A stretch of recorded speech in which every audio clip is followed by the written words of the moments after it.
Hello all, hope you are doing well. In the last video, we have seen some of the important clauses related to the section 4 of IS 456-2000. The remaining clauses we will see in this video. If you have not watched the part 1 of this video, link was given in the description, you can watch that. Then in the part 1 of this video, we have discussed the clauses related to the deep beams, ribbed slabs and flat slabs. In the part 2 of this video, we are going to see the clauses related to RCC walls, staircase and footings. So let us see the first clause here. So now if you take any RCC wall,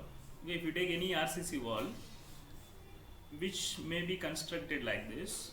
So this is the elevation and this can be seen in the plan. So this was the wall was like this. Okay. Now whatever this thickness of the wall is there, that should not be less than 100 mm in any case. Okay, whatever the thickness is there, that should not be less than 100 mm in any case.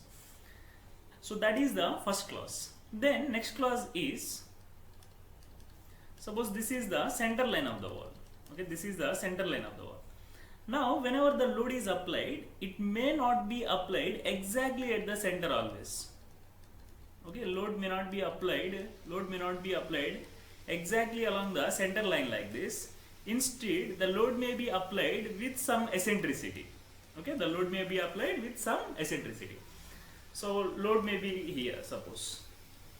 Okay, load is not here, load may be here. So now whatever this distance is there, that is called as eccentricity.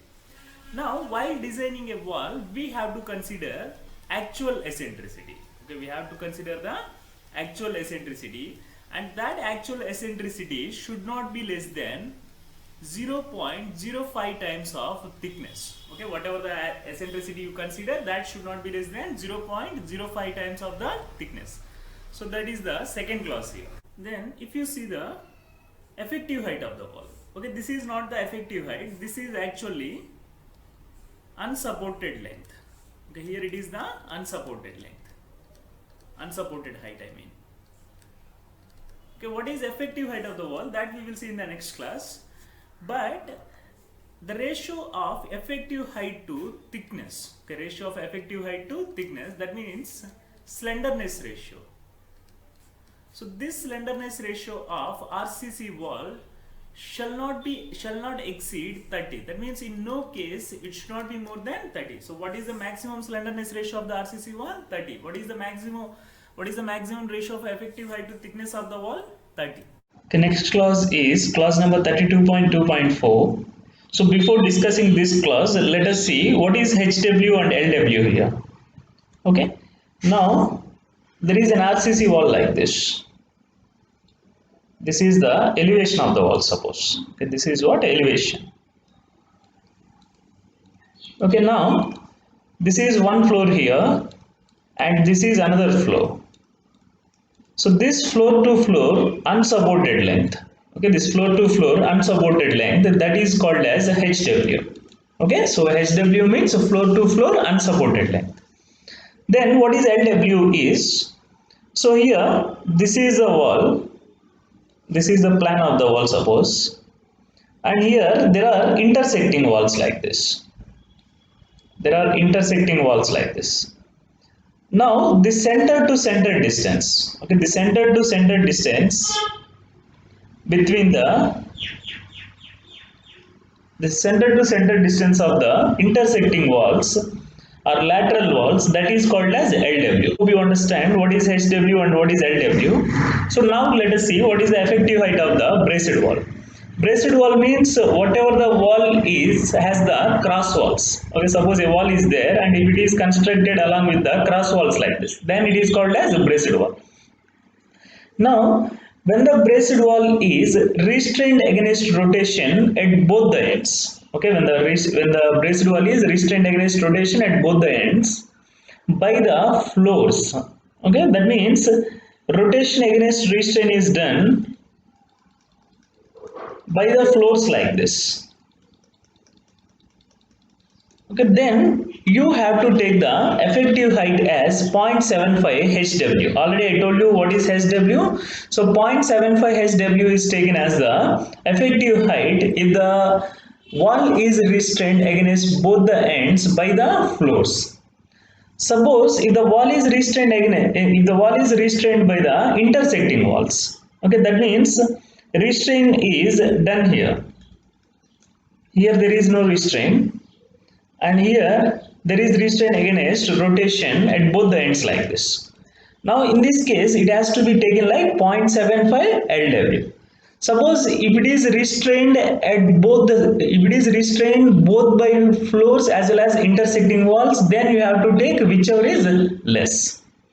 Suppose if it is not restrained against rotation at both the ends, if it is not restrained against rotation at both the ends, then it has to be taken like HW in case of the floors and LW in case of the restriction by the walls.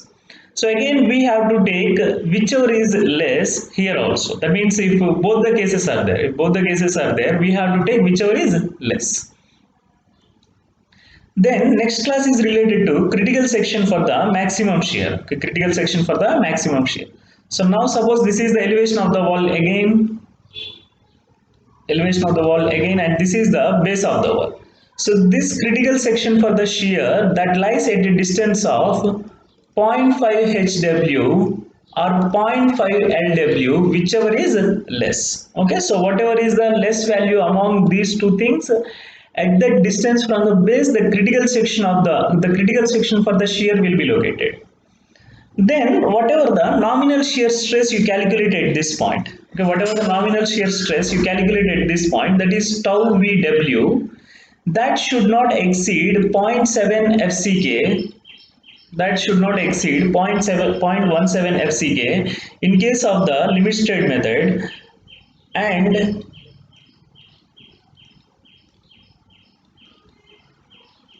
again it should not exceed 0.12 FCK in case of the working stress method. So whatever the nominal shear stress you have calculated in the critical section, that should not exceed 0.17 FCK in the limit state method and 0.12 FCK in the working stress method. So next clause is related to the reinforcement for the walls. So now if I see the elevation of a wall, okay, when I see the elevation of a wall, you can see the reinforcement in both the directions. So one is the vertical reinforcement, another one is the horizontal reinforcement. This is the vertical reinforcement and this is the horizontal reinforcement. So in both the directions you have to provide the reinforcement. So now whatever the minimum ratio of vertical reinforcement to gross concrete area, okay, minimum ratio of vertical reinforcement to gross concrete area. So that is, so if you see the vertical reinforcement, here you can see the bars which you have provided. Okay, here you can see the bars which you have provided. So this area of vertical reinforcement, okay, this area of vertical reinforcement to the gross concrete area, okay, that shall be minimum, okay, that shall be minimum 0.0012 for deformed bars not larger than 16 mm. That means if the deformed bars are there and if its size is less than or equal to 16 mm, then the ratio should be whatever the ratio I am talking here. Okay, what is that ratio? Minimum ratio of vertical reinforcement to gross concrete area. That should be how much? 0.0012. And suppose if you are using the mild steel bars, okay, for you are using the mild steel bars or deformed bars of greater than 16 mm, then in that case the ratio should be how much? 0.0015. So that's the clause. Okay, if you are using the deformed bars, the ratio of vertical reinforcement to gross concrete area should be 0.0012 minimum and 0.0015 for other type of bars. That means for the mild steel bars and the deformed bars of greater than 16 mm. Then whatever the spacing is there, okay, that should not be more than 3 times the wall thickness or 450 mm. Okay, so whatever the maximum spacing is there, that should not be more than how much? 3T or 450 mm, whichever is less. Okay, whichever is less. Okay, so that is about the vertical reinforcement. And next class is related to the horizontal reinforcement. So now if you see the horizontal reinforcement to gross concrete area. Okay, so now this is the horizontal reinforcement, and here this will be the gross concrete area in this direction. Okay, this will be the gross concrete area in this direction. So this horizontal reinforcement, you can see the horizontal bars here. So this horizontal reinforcement area to the gross concrete area in this direction, that should not be less than 0.0020 for deformed bars not larger than 16 mm and 0.0025 for the other type of bars. Okay, so see this again, you have two conditions now. First one is the deformed bars of less than 16 mm and other type of bars means mild steel bars or bars greater than, deformed bars greater than 16 mm. So if it is the vertical reinforcement and horizontal reinforcement, okay, vertical reinforcement and horizontal reinforcement, so gross concrete area, here also gross concrete area. So vertical reinforcement to gross concrete area shall not be less than, okay, shall not be less than 0.0012 here, and it should not be less than 0.0015 here.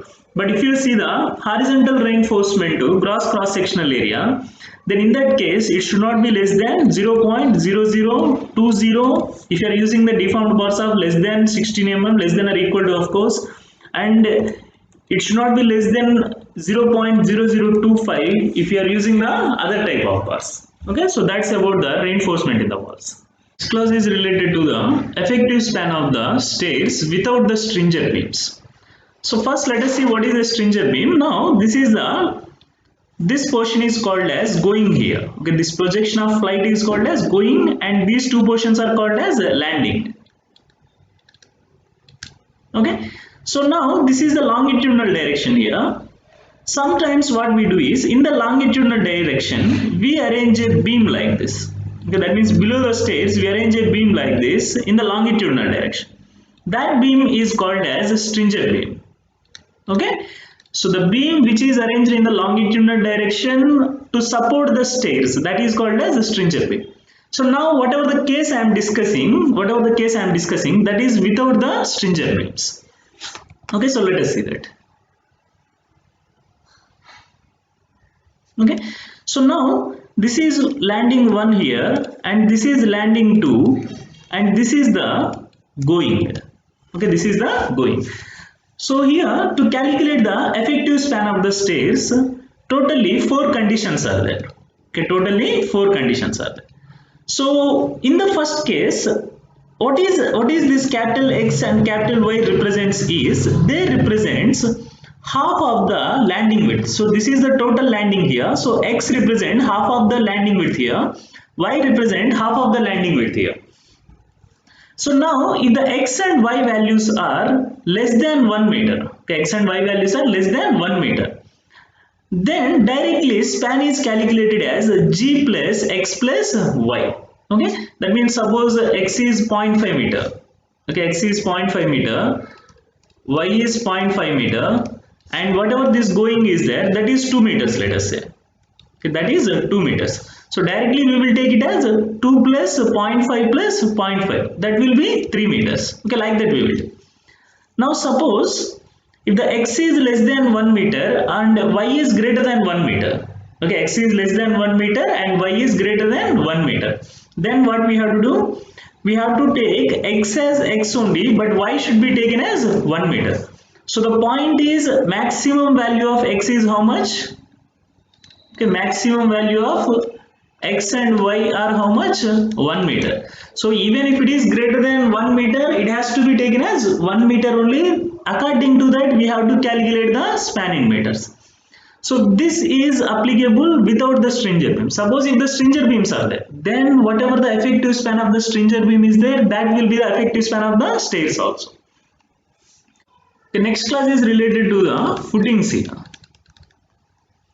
So the first class says that in reinforced and plain concrete footings, the thickness at the edge shall not be less than 150 mm for footing on the soils. So now if I take a footing like this may be a plain concrete footing or RCC footing, or else a footing may be like this. Okay, that means here the thickness is varying like this. Okay, so here at the edge of the footing, okay, footing is there on the soil. So if you see at the edge here, the thickness shall not be less than 150 mm. Okay, so at the edge of the footing, thickness shall not be less than 150 mm. And if the footing is located above the top of the piles, okay, the footing is located at the top of, if the footing is located above the top of the piles, then it shall not be less than 300 mm. Okay, so if the footing is there in the soil, then it should not be less than 150 mm. If the footing is located on the top of the piles like this, then it should not be more than how much? 300 mm. So that's the condition. Okay, whether it is plain concrete or RCC footings, in both the conditions it is same. Then see the next class. In the case of plain concrete pedestal, okay, so this is the plain concrete pedestal. And in case of the design of plain concrete pedestal, it has to satisfy a condition here. So what is that condition is, this tan alpha must be less than or equal to 0.9 root of 100 QU by FCK plus 1. Okay, so what is alpha here is, so this is the junction of the column and footing. Okay, this is the junction of the column and footing. And this is the corner of the base of the footing. Okay, this is the corner of the base of the footing. Corner of base of footing. And this is the junction. So join both of them using a line like this. And whatever this line, whatever the angle made by this line with horizontal, that I am taking as alpha. Now, if you determine the tan alpha value, that must be less than or equal to 0.9 into root of 100 QU by FCK plus 1. So what is FCK here is that we know that is the grade of the concrete, and what is QU is that is the bearing capacity of the soil. Okay, QU is the bearing capacity of the soil. So using this condition we have to design the plain concrete pedestal. So this next class is related to the critical section for bending moment. The critical section for the bending moment. Now, if you take an RCC footing, okay, it can be constructed either below the RCC column or wall or pedestal, or else it can be constructed below a masonry wall, or else it can be constructed below a gusset base. Okay, so below these three things you can construct a RCC footing like this.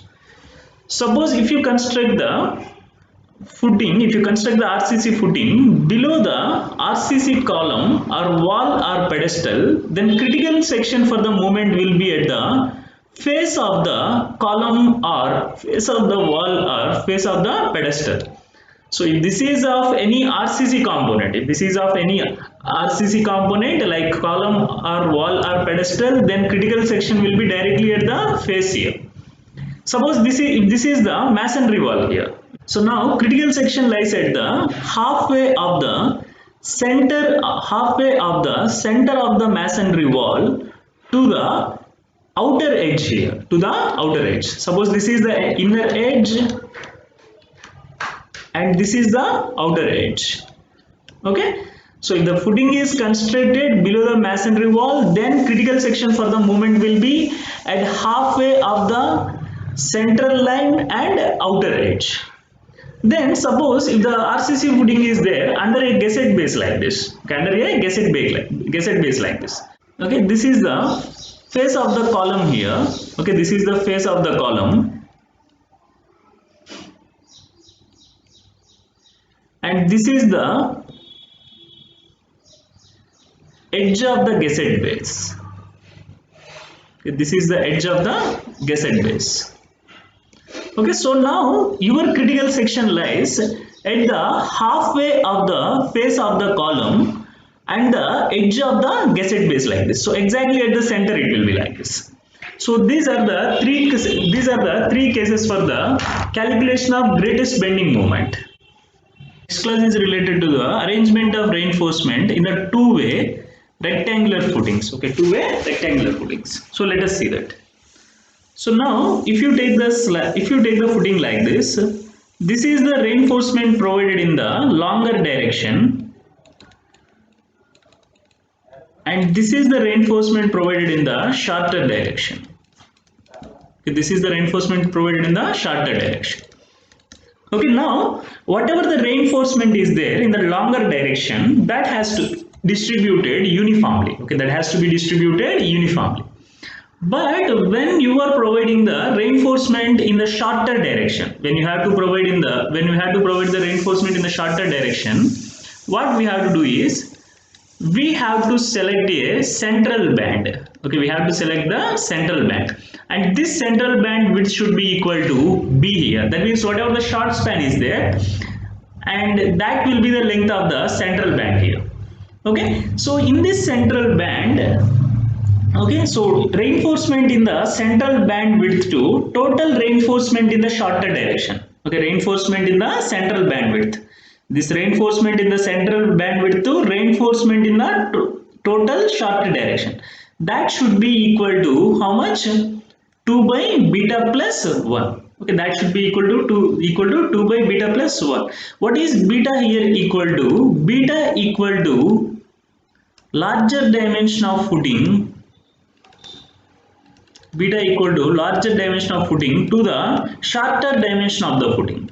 Okay, so what will be this value? Obviously always greater than 1. Okay, so obviously this value will be always greater than equal to 1. So this value will be, this total value will be always less than 1, because if you substitute beta which is greater than 1 here, this value will be less than 1. Okay, then whatever the remaining reinforcement is there. Okay, so some of the reinforcement you have provided here, whatever the remaining reinforcement is there, that has to be equally distributed on both the bands like this. Okay, next class is related to the bearing stresses. Okay, what is bearing stresses is, here this is a footing and this is the column. Now column is transferring, okay, column is transferring the load to the footing at certain area here, so at this point whatever the stresses develops, they are called as bearing stresses. Now whatever the bearing stresses calculated, okay, whatever the bearing stresses calculated, that has to satisfy a condition here. So what is that is, the bearing pressure on the loaded area shall not exceed the, okay, it shall not exceed the permissible bearing stresses in direct compression. Let us say permissible bearing stresses is some permissible bearing stresses. Okay, permissible bearing stresses I am writing like bearing stresses permissible. Okay, permissible bearing stresses in direct compression multiplied by a value equal to root of A1 by A2. So this value has to be multiplied by A1 by A2. So whatever the bearing stress you calculated, that should not be more than permissible bearing stresses into root of A1 by A2. So you may get a doubt that what is A1 and A2 here. So what is A1 is, now whatever the load is there, that will be distributed in this manner. Okay, whatever the load is there, that will be distributed in this manner. So if you take this area, that will be equal to A1 and this will be equal to A2 here. So if you substitute both of them here, then you can check what is this condition. Okay, so bearing stress has to satisfy this condition here. Then whatever this bearing stress permissible is there, that is 0.25 FCK if you are using the working stress method. Okay, in the working stress method, this permissible bearing stress is 0.25 root of 0.25 FCK, and if you are using the limit state method of design, it is 0.45 FCK. That's the condition. Then extended longitudinal reinforcement are dowels of at least 0.5% of the cross-sectional area of the supported column or pedestal, and a minimum of 4 bars shall be provided. That means this is the column and this is the footing, Then from column to the footing, okay, from column to the footing, you have to extend either the longitudinal reinforcement or else we have to provide the dowel bars of at least 0.5% of the cross-sectional area of the supported column. That means whatever the cross-sectional area is there, in this 0.5% of the bars, okay, 0.5% of the bars that shall be extended into the footings, or else you have to provide additional dowel bars here. So what is the purpose of dowel bars? Again, to transfer the bearing stresses. Then whatever the number of bars is there, whatever the minimum number of dowel bars or longitudinal bars extended, that should be how much? Minimum of 4 bars. So here the condition is wherever we are using the dowel bars, their diameter shall not exceed the diameter of the column bars by more than 3 mm. Suppose here we are using the column bar diameter as 25 mm, or else we are using 20 mm bar. Then when you are providing the dowel bar here, okay, when you are providing the dowel bar here, this dowel bar diameter should not exceed 20 mm plus 3 mm, like that. So what is the maximum bar diameter of dowel bar? That is column bar diameter plus 3 mm. Then last class is related to the nominal reinforcement. Okay, last class is related to the nominal reinforcement. So whatever this nominal reinforcement for concrete sections is there, for concrete sections of thickness greater than 1 meter is there. That means footing is there like this, and here thickness of footing is greater than 1 meter, let us say. Okay, thickness of footing is greater than 1 meter. Then whatever the nominal reinforcement you provide, that should be minimum 360 square mm per meter length. Okay, per each meter length it has to be 360 square mm, and that has to be provided in each direction on each face. Okay, that has to be provided in both the directions. Okay, so this direction you have to provide as well as in this direction also you have to provide. Okay, so that is about the clauses related to the footing. So this is about the IS 456 2000 section 4. In the next video, we will see the section 5 of IS 456 2000. So if you like our video, please share it to your friends and subscribe to our YouTube and Telegram channel. The link were given in the description. Thank you.